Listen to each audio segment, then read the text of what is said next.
Good morning, children. Welcome to our physics class. The next topic is potential energy. Last time we have discussed about kinetic energy. Kinetic energy is due to the motion of the object, and the potential energy is due to the position of the object. See, children, for your easiness, I am telling you one thing.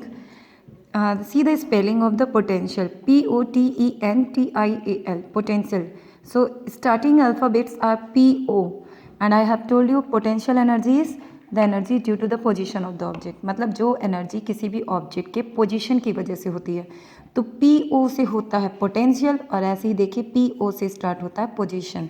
So you will not gate confused what is potential energy. Potential energy क्या होता है? किसी भी object के position से. अगर आपका कोई भी ऑब्जेक्ट ग्राउंड पर रखा है, इट मीन्स उसका पोटेंशियल एनर्जी ज़ीरो होगा. ज़ीरो होने का रीज़न क्या है? जब भी कोई भी ऑब्जेक्ट ग्राउंड पे रखा है तो उस समय उसकी हाइट क्या है? हाइट तो ज़ीरो है, क्योंकि ग्राउंड मीन्स नो हाइट.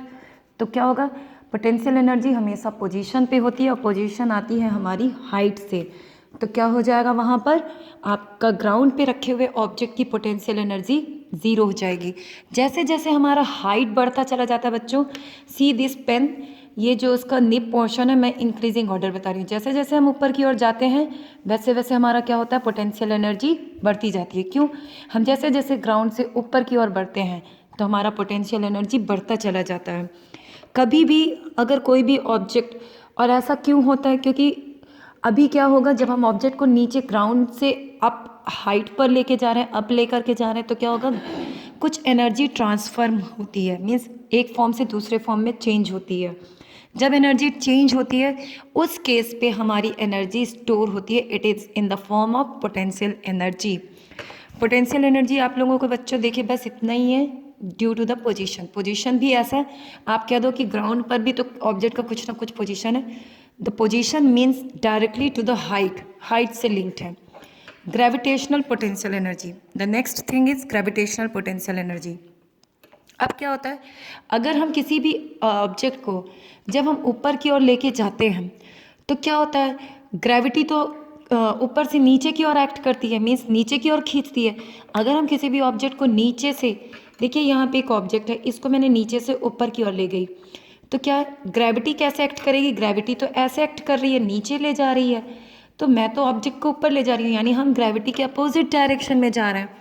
तो यहाँ पर जो पोटेंशियल एनर्जी होगी, when we are moving against the gravity, then in that case potential energy will be gravitational potential energy. ऐसे केस में वो एनर्जी ग्रेविटेशनल पोटेंशियल एनर्जी हो जाती है. अब हम क्या करेंगे?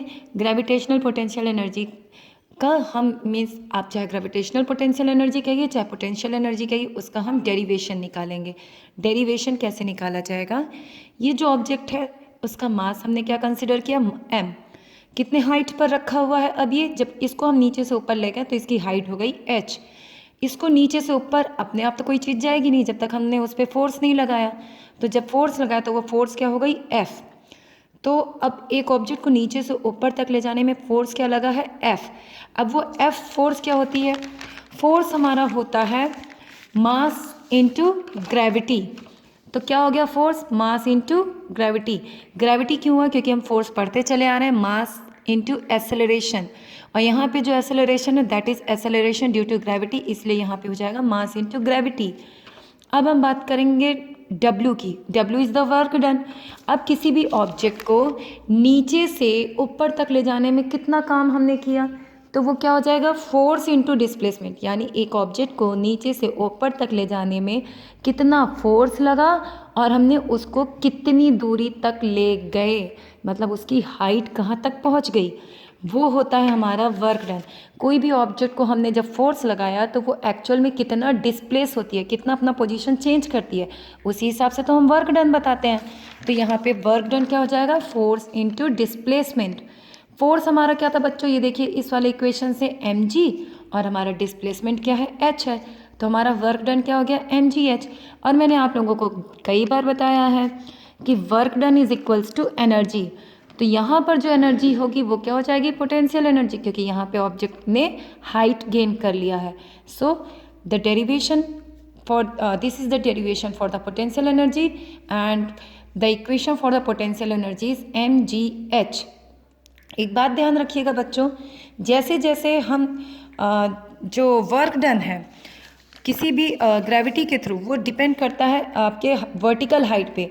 मीन्स अगर आप किसी भी ऑब्जेक्ट को डायरेक्टली हम कितनी दूरी तक ले गए हैं इस पे डिपेंड करता है। आप किसी ऑब्जेक्ट को थोड़ा ले गए, फिर उसको लेफ्ट राइट मूव किए, फिर थोड़ा ऊपर ले गए, फिर लेफ्ट राइट मूव किए, उससे हमें कोई फ़र्क नहीं पड़ता।